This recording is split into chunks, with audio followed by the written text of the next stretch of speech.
Hello and welcome to another 6 Sages Gaming Duel Series. Today we have for you the final match from the Ziege Games win-a-box between the Golbez list, the Earth Lightning control list that we did a spotlight on recently, versus the Mono Ice list. Now again, both these lists can be found on our Facebook page in the most recent photos, so make sure to check those out. And here you can see the Golbez players starting off with 2 backups, and that's probably the thing I love most about this deck. With how important some of the backups are, in the event that you don't draw Golbez, this deck does have a very solid plan B in the form of Al-Cid and just playing a naturally slower game, and I've won quite a few times off of just that.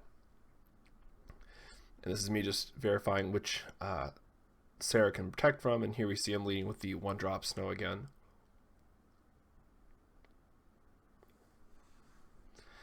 And the thing to note as well is Tama is a very interesting card here that'll let us drop a blocker on our opponent's turn, so we can always just flash something in, as you will, as the term is coined for Magic, to have a surprise blocker.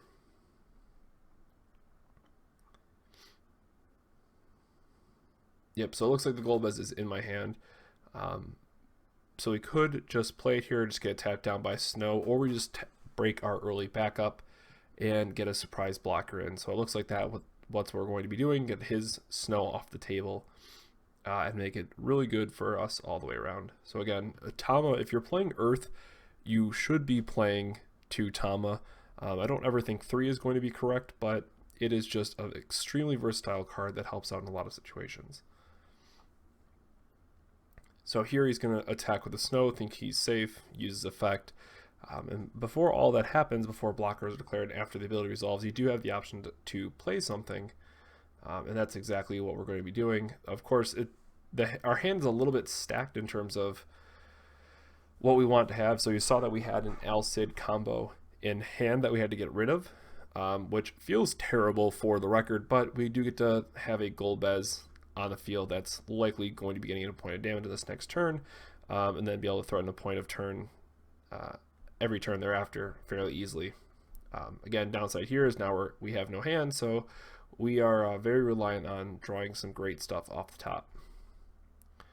So first point of damage, hitting that Renoa feels amazing. Now Renoa is a card that can give this deck a lot of trouble. You either have to find your Amon to dull it so you can swing through and use Kefka and make it easier that way, or what you can do is when you're in combat with one of your guys, preferably a Zidane, you can attack with Zidane, use Odin, break Renoa, and he's still considered attacking, and he's likely going to be able to get through the rest of the guys. So if you're seeing a lot of ice, make sure you add a second Zidane to this list. It helps out immensely in this matchup. And if they have Mateus, they have it, but most often I've found that unless they're mono ice, a lot of the ice decks aren't running Mateus, or if they are, it's like a 1, maybe 2 of. So here our opponent played the Jill, was able to freeze Golbez, making us very sad. So he's going to be hanging out for a turn. And then he played a Mannequin Kuja. And again, I do apologize for the angle. We were trying to record from Ziege, so it's working with what we got. But we will be using our fancy setup for our videos next week.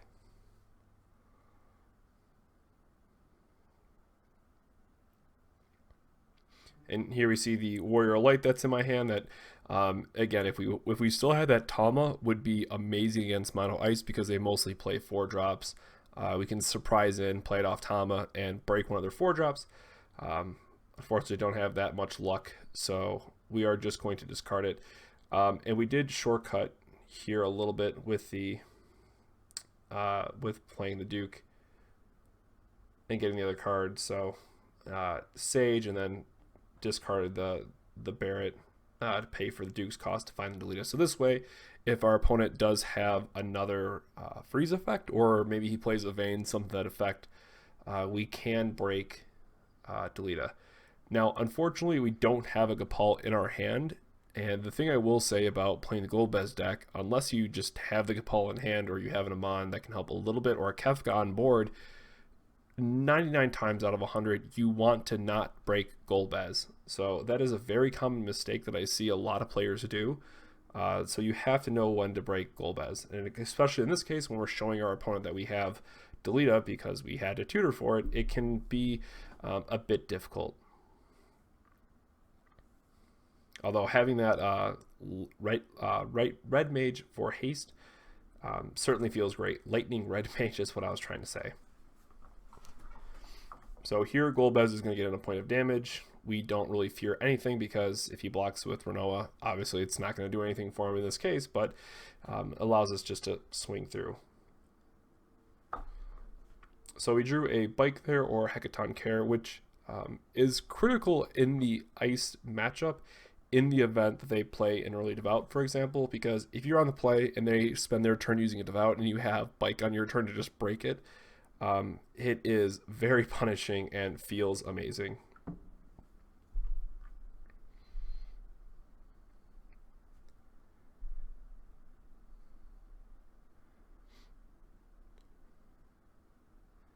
So it looks like I'm just going to decide to break him at this point.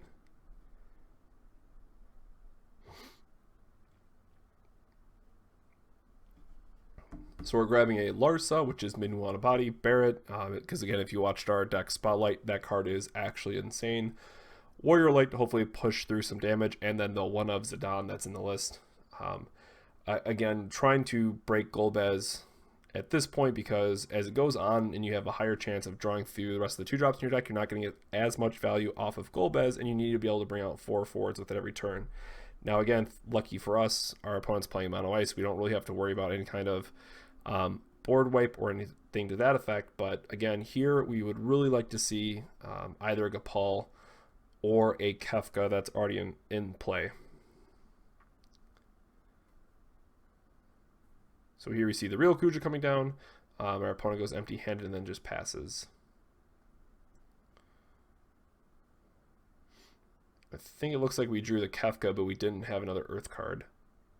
Yep, Gramus, Kefka, or Gramus, I believe is how you say it, and one other card. So probably just playing the Gramus here and passing is a perfectly fine play. Lets us get another card in our hand. Can help combo something off the board. Now again, keeping in mind that we did discarded Onion Knight and Rigby early on, so we're kind of low on targets as is. But again, this deck just loves to be able to flood the board and be able to party attack with certain combinations when it needs to, or otherwise just have a bunch of guys on the board and then play a Gapal. So we are just going to be playing this back and forth build-up game, as I mentioned earlier. Having to find an answer to Renoa is very important, and knowing when you want to break it, so that you can get the most damage out of your turn. Again, we've seen one already, so likely we'll only have to answer this one. Chances are he won't draw another one, so we can just suicide for a turn if we have to, and then be able to swing out on the following turn. But turns out that Renoa is a good card at stalling off a deck that wants to go wide.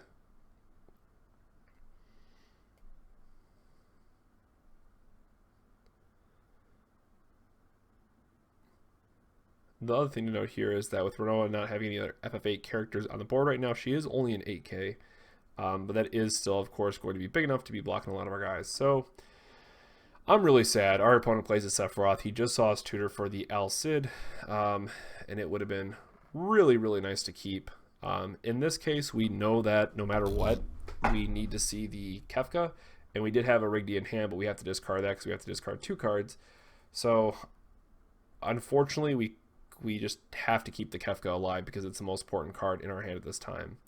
And here you see me counting, or I was going to count how many targets for El Cid I had left, and then I realized that, you know what, Kefka is just that important, and we have to hold on to it. So here our opponent decides he's feeling comfortable with the first strike attacker now, that he's going to be able to get in a couple points of damage, so he's just assigned to swing out. Now we could block with delete if we really wanted to, or just trade off our Warrior Light, which it looks like he forgot was on board at this time.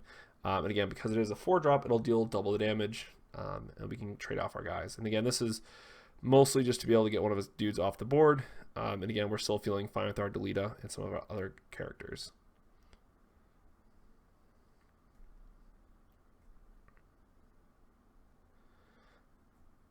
The downside to note here is that we are at exactly 4 backups, so our last spot has to be preserved for the Kefka. Maybe in some world we'd get Shantoto and Delita and be able to break a few things, but Not having much luck with that game plan. We're up a point of damage, and we have a lot of guys on the board, and we really just want to find the answers that our deck has, be it Amon, Odin at the right time, what have you, that lets us get through those last points of damage.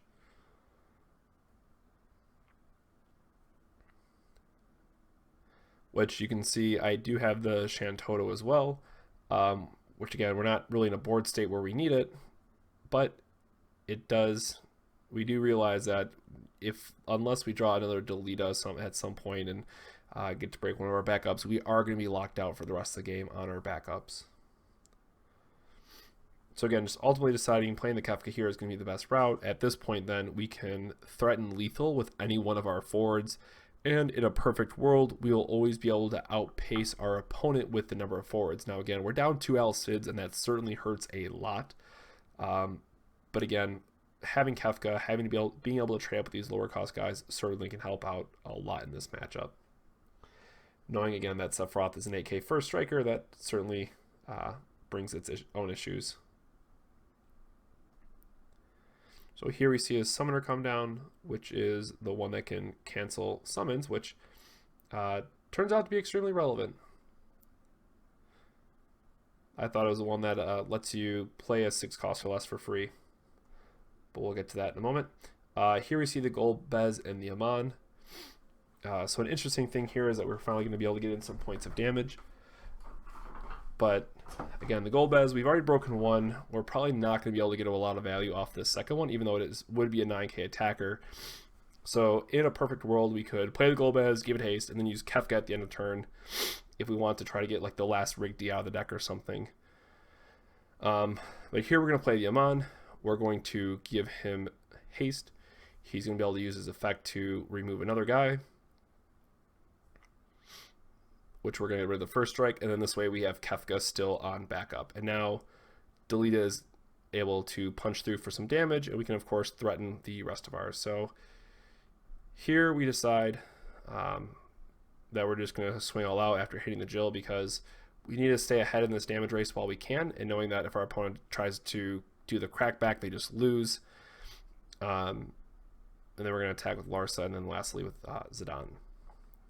But hitting that Jill certainly hurts quite a bit. And then, of course, Moomba doesn't do anything here because of Larsa, which we take a minute just to double check. And then Zidane gets through for the last point of damage. So this is going to put our opponent to 6. He hits the Shiva, hits just another freeze target. So in the Ice Player's world, this does give him the turn where, great, we have 3 other guys locked down, but I'm at 6 damage, so we were able to apply enough pressure, and keeping in mind that we have the backup that gives any one of them haste, so our opponent realizes that, well, best case scenario, they're only going to have two attackers, could possibly have 3 on the next turn, so you have to just take the time and build up a board state to be able to interact with your opponent. Laguna is a very interesting choice here to play, and at 6 points of damage, it's not going to be doing a lot for you, but being able to ping your opponent's 2-drops off for 7k at a time is certainly going to help out in this matchup. So he swings for a point of damage, hits the Shantoto, a card that we didn't really care to see anyways because we can't play any backups. Me's trying to see what we draw, and this is where I rush my turn and completely tap incorrectly for Kefka.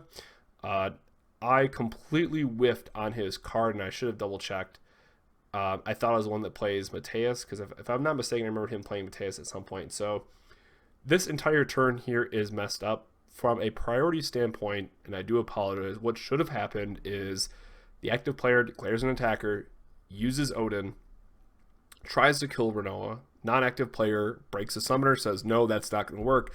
Zidane is still attacking. Now, what would have happened is that Renoa would have been forced to block. We could have Kefka'd at that point, assuming this whole thing went in the correct sequence that it should have, and it would have been able to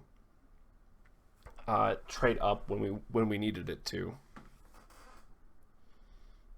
Actually, I am mistaken. Laguna will be push Renoa to a 9k here because he has Duke, if I'm not mistaken. So yes, that actually wouldn't have mattered, it turns out. But the important thing to note here is that we still do have the Amon on board, and we still have our Larsa effect.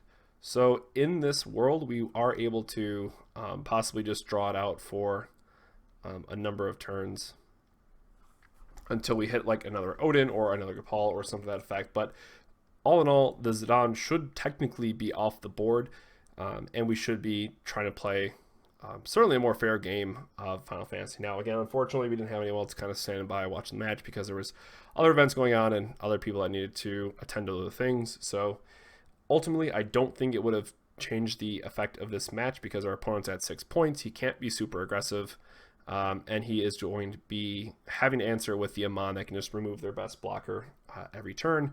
So ideally what would happen is we'd get Amon back, just pass, doll something on his turn, go to our turn, untap Amon, doll something else, attack with Delita, attack with something else, Kefka it, and then be able to win from there. So in a perfect world, that's how this entire end of this game should have went. Again, I do apologize for it being a bit messy. So that entire editor's note aside, we just go back to our opponent. So this is me in the video where I finally catch that, if we would have done this, I should have been able to Zidane. He should be off the table. Unfortunately, we caught it too late, and we can't, decisions were already made at that point, so you can't rewind the game state that far. And here our opponent decides that, knowing he's not going to be able to last, he's trying to get a couple points of damage in, knowing that 3 of our guys are going to untap. So again, I do apologize for that confusion. Hopefully the commentary here made up for it and helped understand what interaction was trying to happen there. And of course, this is one of the benefits of having that tabletop conversation so you can understand what the interaction was. And a quick note there is hitting our last El Cid, which also would have been extremely relevant. Because again, we would have been able to then put 2 guys on the board if we would have drew the Rigby or Onion Knight, clear out a blocker, and then Amon can get through the rest. And also another thing that a lot of people miss, as you see, we would have drawn the Onion Knight there. The thing that a lot of people miss is that the El Cid and then Onion Knight can also party attack, and you're very likely only going to be losing one of the 2 in that trade. So again, El Cid is just absolutely a powerhouse in the deck. And then lastly there, we do draw the Delita, so we could use the shout effect. I forget what the special is called if we really wanted to. Now we're going to be starting off game 2. An interesting thing to note here is our opponent did choose to be on the draw with their choice. If you're playing an ice deck, sometimes that can make sense if you're having the Jill or if you expect it. So that can certainly be a reason for going second, or if you just know that in your hand is going to be dependent on hitting that devout and then getting that early play, so you can hopefully set up a Laguna Squall play, for example, in the same turn early on. So there are certainly some advantages to going second as well. So as the Golbez player, we're going to be starting off with the turn 1 Golbez. An interesting thing here to note is discarding those 3 cards that we discarded, Hecaton Care, Gipal, and Rigby, are certainly not ones that you want to discard early on because they all play very specific roles in this matchup that can be helpful. The deck does play 3 Gipal, so that one doesn't feel as bad, but Hecaton Care and Rigby can certainly play cornerstone roles in this deck in this specific matchup that, the last 2 cards in our hand must have just been that much better, but feels bad knowing that it might be a little bit before we see them again. So our opponent taking some time to decide what he wants to start with. And it looks like he's going to be discarding 3 cards for something. And it looks like the Kuja. So he's going to have a 9k forward that's going to be able to block Golbez. The downside here is if you block Golbez, you obviously let your opponent get a lot of forwards on the board as well. And that's usually not the best place you want to be in. So, of course, being the Golbez player, we don't necessarily care if we trade here because we get more forwards on the field, and we can always just hope to draw into a Gipal. So our opponent decides to block, lets us get 4 forwards. And again, getting Warrior Light, and that was a meta call that I had made sometime during that week where I just knew that a lot of people would be playing 4 drops, and just being able to trade off your 2 drop into something that they've paid a lot of resources or a lot more resources into feels absolutely great. So here we're going to be grabbing our favorite team. And again, these are probably the 4 that I'd grab every single time. Certainly no question about that. You do want to leave the Rigby in the deck for El Cid. And then we're just going to discard, get red mage on the field so we can give something haste. And there we can discard Duke because we don't really need to find Delita after we've already broken Golbez. Keeping in mind that in some matchups you will want to break Golbez, be it by Kefka or something else, and then use a Delita to break one of your smaller guys if you don't have the Gapal or Kefka, just so you can still get 3 points of damage. So here, what I was talking about would be really, really nice if we had a Hecaton Care to break his Devout immediately, leaving him with only a couple cards in hand and absolutely sending him back. So here I checked, going to combat, I'm going to attack a bunch. Do you have anything before I start? And then just going through the sequences is, I am attacking with all of these. What do you have?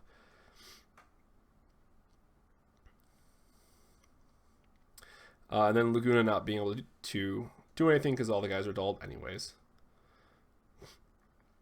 So discarding the Golbez, again, because we know that we're not going to be able to get much use out of it. Can't really see what the last card in my hand is. And getting to play the Black Mage here because it's really a mini Kefka in the sense that it can help trade up one of your guys. So you can see that there was a bike in my hand, which is really unfortunate that we didn't hit an Earth Source there, because if we did, I would have 100% just fired that off immediately. And it probably would have won the game on our spot, to be completely honest, at that point. So again, this can just goes to show you how strong that bike can be in the meta and the things that it can do for you. So he played the Sephiroth, makes me discard one, so I discard the bike, saying, hey, he got rid of his Devout. There's nothing to hit, and then I get super salty because I hit the Gapal, and I forget what my last card was even in hand at that point, but I know I 100% made the right call on what to discard. It just felt extremely bad that I drew the Gapal, and I think it was like a Mon or something. I can't see what's in my hand. But it felt really, really bad that I could have just kept the bike, played the Gapal, won this turn. Yep, so it was the Amon that I had in my hand still. So we're going to attack. Warrior Light is going to be threatened the trade. And here we're deciding what all we want to attack with. Obviously, the Zidane is free game to attack with in this case as well. Unfortunately, we couldn't leave the Black Mage up, and now we just say pass. So, same boat. We have the option to, unless our opponent finds another 3-drop, we can just dull his Sephiroth with Amon, get through the last point of damage with Zidane, and that is it. So that is all we have of the finals match. So again, thank you so much for watching, guys. Thank you for tuning into the Ziege games out of Howell, Michigan. Thank you to them for supporting us and running the event. We do play there every Sunday, so make sure to stop in and check it out. We really do want to help build a community there and get more people invested. So thank you very much for watching. Again, these lists are on our Facebook page, so check them out there. And we will catch you on the next 6 Sages Gaming Duels series. Have a good one.